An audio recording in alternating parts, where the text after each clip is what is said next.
El diputado del MAS y PSP, Héctor Arce, está pidiendo que se investigue el atentado que sufriera el avión de la Fuerza Aérea Mexicana que trasladaba a Evo Morales en el 2019, donde mencionó que había una intención de acabar con la vida de Evo Morales. Hoy está pidiendo investigar quiénes planificaron y quienes dieron la orden para acabar con Evo Morales. Hoy la verdad que sigue saliendo más luces. Hoy se puede ver que los golpistas estaban dispuestos a todo y el objetivo era acabar con Evo Morales.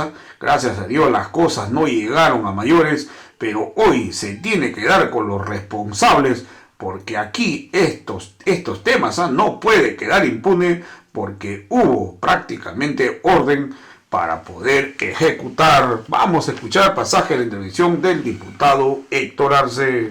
Gracias. En estos momentos me encuentro con el diputado Héctor Arce, quien brinda declaraciones sobre el atentado que sufrió Evo Morales en 2019 tras que la Fuerza Aérea develara que sufrió atentados esta aeronave donde era transportado el expresidente. El pueblo boliviano se entera de nuevas revelaciones que asustan al país.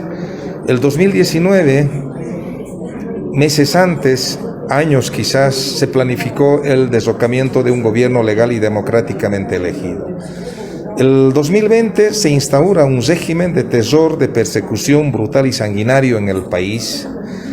Y bueno, con lo último que se ha dado a conocer, nos da a entender que Evo Morales era una amenaza. Evo Morales era considerado como un elemento negativo para este modelo capitalista que tiene por objeto hacer rico a unos pocos y llevar a la miseria a muchos. Por tanto, acá estamos hablando de dos modelos económicos. Por un lado, el que hace rico, ¿no?, a unos pocos y lleva la miseria a muchos, y por un lado estamos hablando de la redistribución de la riqueza del excedente que genera el Estado. Este modelo se ha constituido en una amenaza para algunos países capitalistas y, por supuesto, este informe que hace México nos alarma muchísimo. Aquí había una intención criminal de terminar con la vida de Evo Morales. ¿Por qué? Porque lo consideran como una amenaza para este modelo capitalista, modelo imperialista que concentra la riqueza en pocas manos y lleva a la miseria a muchos. Eso nos preocupa muchísimo. Por supuesto, el gobierno nacional, en el marco de la soberanía, tiene que investigar. Se tiene que dar con los nombres, con los responsables, quiénes fueron los que planificaron, quiénes intentaron terminar con la vida de Evo Morales, y eso se tiene que esclarecer. El pueblo boliviano tiene derecho a saber la verdad. Hay auditorías, supuestas auditorías, que llevaron a tanto dolor en el país, que no eran más que unos panfletos, hoy nos damos cuenta. Por tanto, gracias. En estos momentos me encuentro con el diputado Héctor Arce, quien brinda declaraciones sobre el atentado que sufrió Evo Morales en 2019 tras que la Fuerza Aérea develara que sufrió atentados esta aeronave donde era transportado el expresidente. El pueblo boliviano se entera de nuevas revelaciones que asustan al país. El 2019, meses antes, años quizás, se planificó el derrocamiento de un gobierno legal y democráticamente elegido. El 2020 se instaura un régimen de terror, de persecución brutal y sanguinario en el país.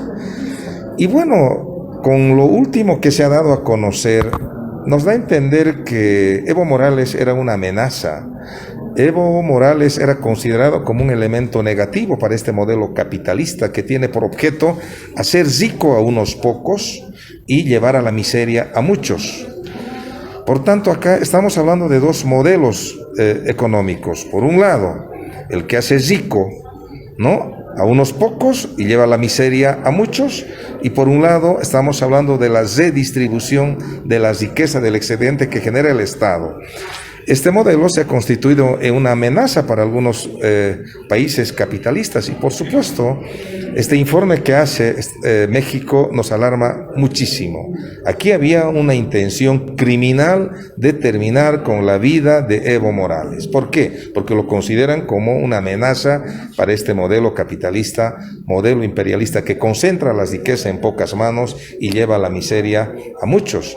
Eso nos preocupa muchísimo. Por supuesto, El gobierno nacional, en el marco de la soberanía, tiene que investigar. Se tiene que dar con los nombres, con los responsables, quiénes fueron los que planificaron, quiénes intentaron terminar con la vida de Evo Morales, y eso se tiene que esclarecer. El pueblo boliviano tiene derecho a saber la verdad. Hay auditorías, supuestas auditorías, que llevaron a tanto dolor en el país, que no eran más que unos panfletos, hoy nos damos cuenta. Por tanto,